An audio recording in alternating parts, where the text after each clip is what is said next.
హే praise lord. ఈరోజు మనము లూకాసు వార్త 4వ అధ్యాయాన్ని కలిసి చదువుకుందాము. మీ దగ్గర బైబిల్స్ ఉన్నట్లయితే దయచేసి వాటిని తెచ్చి చదవండి. ఒకవేళ లేనట్లయితే స్క్రీన్ మీద వాక్యం వస్తుంది, దాన్ని చూసన్నా చదవాల్సిందిగా కోరుచున్నాం. లూకాసు వార్త 4వ అధ్యాయంలో సాతాను యేసుక్రీస్తుని శోధించటము, అలానే యేసుక్రీస్తు సాతానికి వాక్యం నుంచే ఆన్సర్స్ ఇవ్వడము మనం చూస్తాము. అలానే యేసుక్రీస్తు తన గలిలయ మినిస్ట్రీని స్టార్ట్ చేయడాన్ని మనం చూస్తాం. యేసుక్రీస్తుని నజరేతు వాళ్ళు ఏ విధంగా రిజెక్ట్ చేస్తారనేది చూస్తాం. అలానే Jesus caste out and unclean spirit, ఒక దెయ్యాన్ని యేసుక్రీస్తు విడిపించడము, అలానే పేతురు యొక్క అత్తగారు బాగుపడము, జ్వరం నుంచి బాగుపడటము, many healed after Sabbath sunset, Jesus preached in Galilee. అలానే గలిలయలో యేసుక్రీస్తు సువార్తను ప్రకటించడాన్ని కూడా మనము చూస్తాం. అయితే ఇందులో ఒక ఇంపార్టెంట్ థింగ్ ఏంటంటే, యేసుక్రీస్తు ఒక సమాజ మందిరంలోకి వెళ్ళి స్క్రాల్ విప్పి అందులో యెషయా 61వ అధ్యాయాన్ని చదువుతారు. చదివినప్పుడు ఒక వాక్యాన్ని చదివి తర్వాత ఇది మీ ముందు నెరవేరింది, ఇది ఈరోజు నెరవేరింది అని చెప్పేసి చెప్తాడు. సో ఏదైతే స్క్రిప్చర్స్ కోట్ చేశాడో దేవుడు యేసుక్రీస్తు, అందులో అది ఫుల్గా కోట్ చేయరు. ఎందుకంటే అందులో లాస్ట్లో ఏముంటుందంటే the day of vengeance has come అని ఉంటుంది, ద డే ఆఫ్ వెంజెన్స్ వస్తుంది అని ఉంటుంది. సో ఆ డే ఆఫ్ వెంజెన్స్ ఇంకా రాలేదు కాబట్టి యేసుక్రీస్తు ఆ వర్డ్ని చెప్పరు అనమాట. చెప్పకుండా హాఫ్ చేసి అప్పుడు దాన్ని ఇది ఈరోజు మీ మధ్య నెరవేరింది అనేసి చెప్తారు. సో అది మనము ఈరోజు లూకాసు వార్త 4వ అధ్యాయంలో మనము చూస్తాం.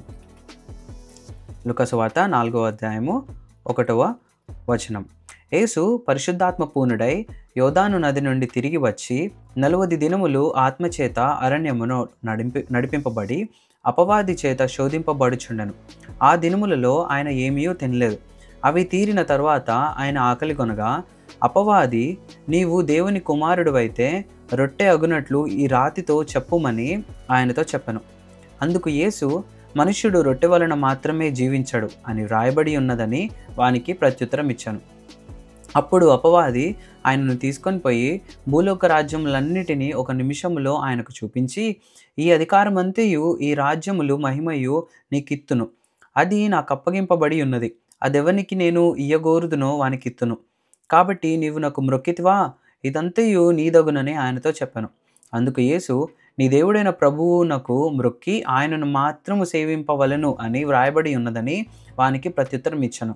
పిమ్మట ఆయనను యెరూషలేమునకు తీసుకొని పోయి దేవాలయ శిఖరమున ఆయనను నిలవబెట్టి, నీవు దేవుని కుమారుడవైతే ఇక్కడ నుండి క్రిందికి దుముకుము, నిన్ను కాపాడుటకు నిన్ను గూర్చి తన దూతలకు ఆజ్ఞాపించును, నీ పాదం ఎప్పుడైనను రాతికి తగలకుండా వారు నిన్ను చేతులతో ఎత్తుకొందురు అని వ్రాయబడి ఉన్నదని ఆయనతో చెప్పాను. అందుకు యేసు, నీ దేవుడైన ప్రభువును శోధింపవలదు అని చెప్పబడి ఉన్నదని వానికి ప్రత్యుత్తరం ఇచ్చాను.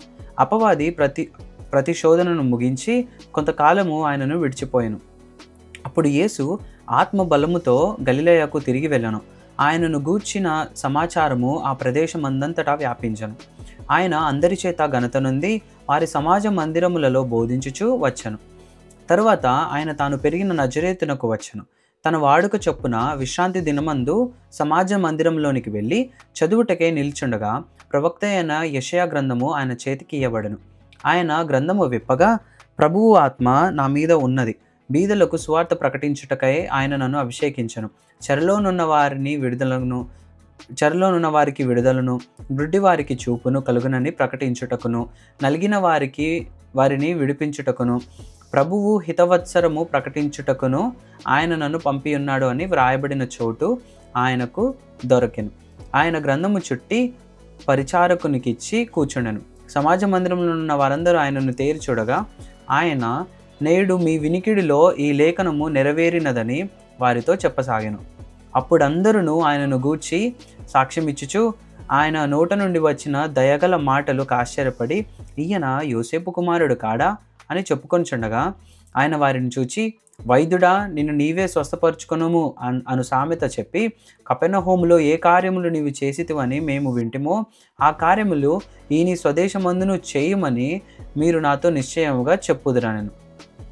మరియు ఆయన, ఏ ప్రవక్తయు స్వదేశమందు హితుడు కాడని మీతో నిశ్చయంగా చెప్పుచున్నాను. ఏలియా దినములయందు 3 ఏండ్ల 6 నెలలు ఆకాశము మూయబడి దేశమందంతటను గొప్ప కరువు సంభవించినప్పుడు ఇశ్రాయేలులో అనేక మంది విధవరాలుండినను ఏలియా సీదోనులోని సారెపతు అని ఊరిలో ఉన్న యొక్క విధవరాలి యొద్దకే గాని మరి ఎవరి యొద్దకును పంపబడలేదు.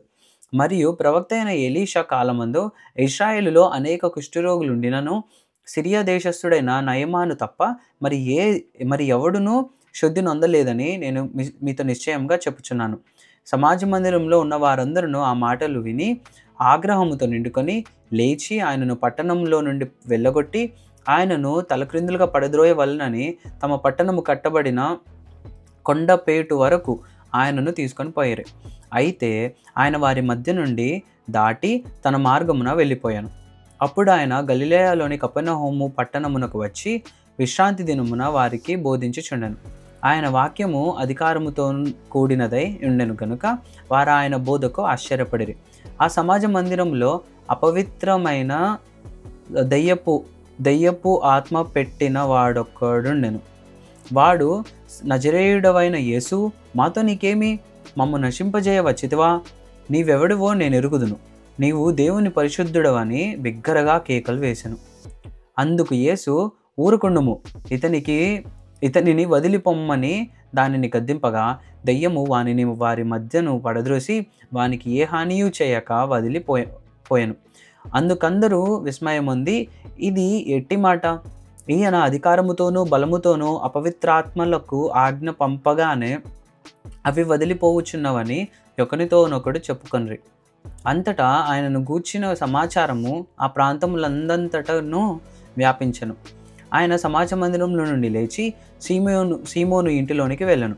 సీమోను అత్త తీవ్రమైన జ్వరముతో పడి ఉండెను గనుక ఆమె విషయమై ఆయన యొద్ద మనవి చేసుకొనిరి.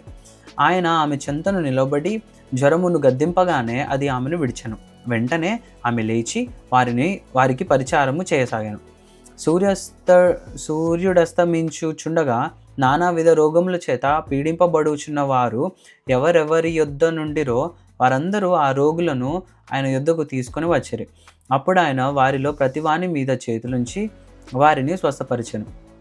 ఇంతేకాక దెయ్యములు నీవు దేవుని కుమారుడు అని కేకలు వేసి అనేకులను వదిలిపోయాను. ఆయన క్రీస్తు అని వాటికి తెలిసి ఉండెను గనుక ఆయన వాటిని గద్దించి వాటిని మాట్లాడనీయలేదు. ఉదయమైనప్పుడు ఆయన బయలుదేరి అరణ్య ప్రదేశమునకు వెళ్ళెను. జనసమూహము ఆయనను వెదుకుచు ఆయన యొద్దకు వచ్చి తమ్మును విడిచిపోకుండా ఆపగా ఆయన, నేను ఇతర పట్టణములలోనూ దేవుని రాజ్యసువార్తను ప్రకటింపవలెను, ఇందు నిమిత్తమే నేను పంపబడి తినని వారితో చెప్పాను. తరువాత ఆయన యూదయ సమాజ మందిరములలో ప్రకటించుచుండెను. దేవుడిచ్చిన వాక్యము దీవించును గాక. ఆమేన్.